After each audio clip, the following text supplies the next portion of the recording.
Finally, we are ready to start assembling the drivetrain and steering mechanism onto the body. This is where the build really begins to take shape. Let's start with the body element. We will need two 8x16 by 5 mm bearings. Begin by cleaning the first bearing seat using something metal.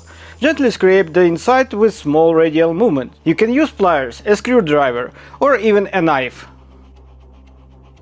Press the first bearing in.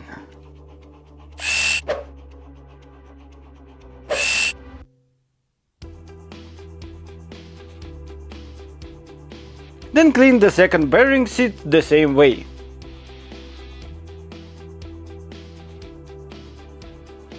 And push the second bearing inside.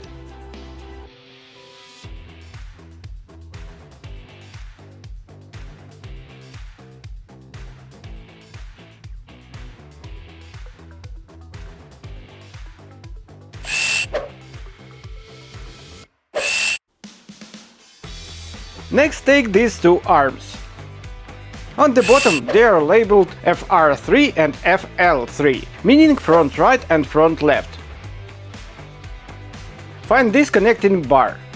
If we look from the top, we won't see the labels, and the bar should sit below the cylindrical mounts. From the bottom we can see the labels, and again the bar is positioned below the cylindrical mounts. And the bar positioned closer to the ground than to the arms. It's important to keep this orientation correct. Now let's screw the arms to the bar using 10 mm screws. Insert a screw into the bar and attach it to the bottom of the first arm.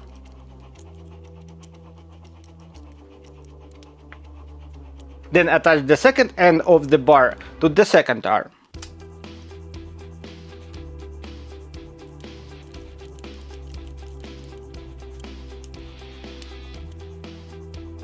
The assembly should look like this: both cylinder mounts facing downward, the curved line facing outward, and the bar positioned closer to the ground than to the arms.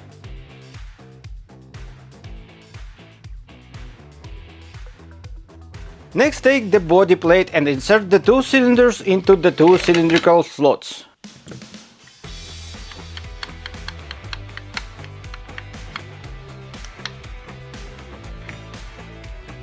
Then take the front drivetrain and place it in front of the arms.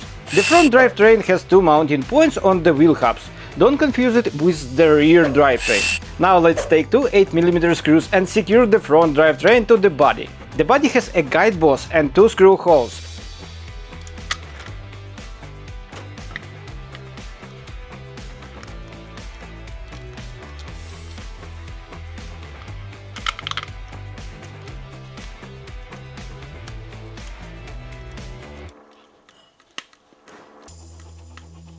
Tighten both screws firmly. Let's put the body aside and assemble the steering arm connectors. For this we'll need two of these steering parts and four rectangular connectors, along with four 10 mm screws and four 8 mm screws. Start by inserting an 8 mm screw into each rectangular connector. The screw should protrude fully from the other side.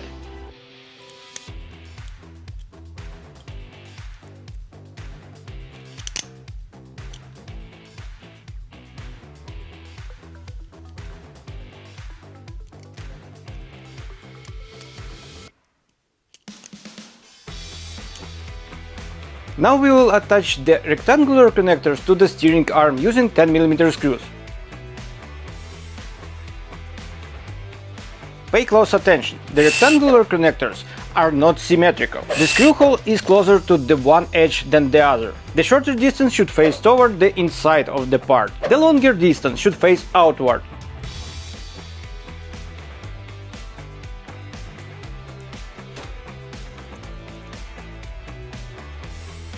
Place the rectangular connector into the fork and secure it with a 10 mm screw. Attach one side first, but do not tighten it fully. The part must move freely. Add the second connector and screw it in the same way.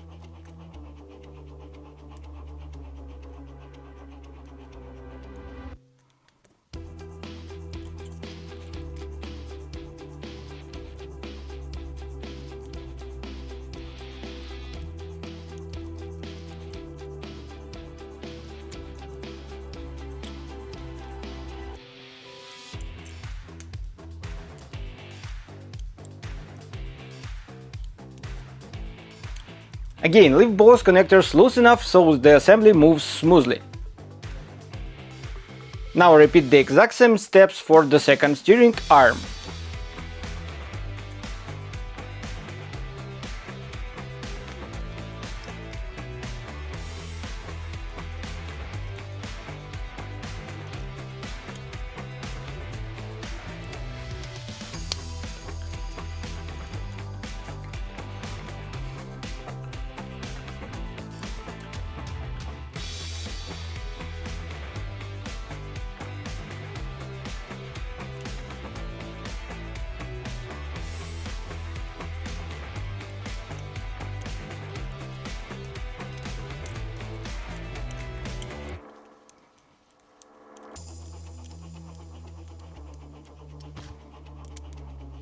When finished, you should have two assemblies where the screws protrude from the bottom and all the moving parts rotate freely.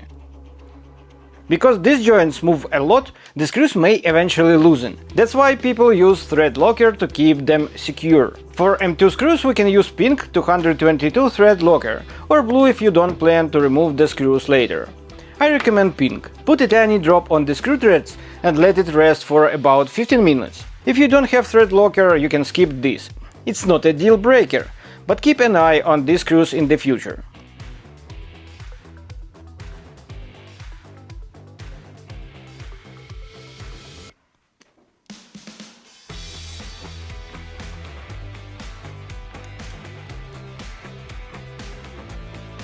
Now take these two arms and connect them like this.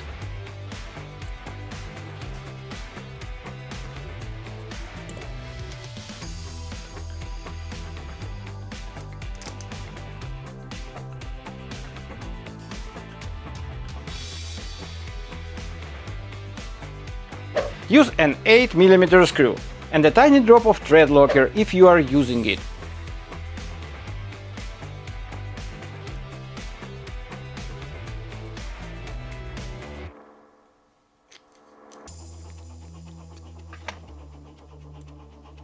And screw it in.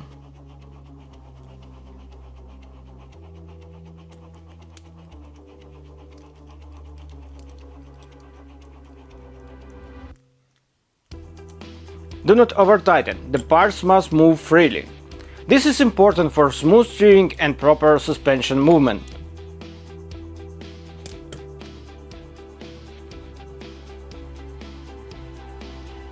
And that's it! The first part of the chassis assembly is complete. In the next chapter, we'll mount the motors and finish the remaining drivetrain. Stay tuned, things are about to get even more exciting.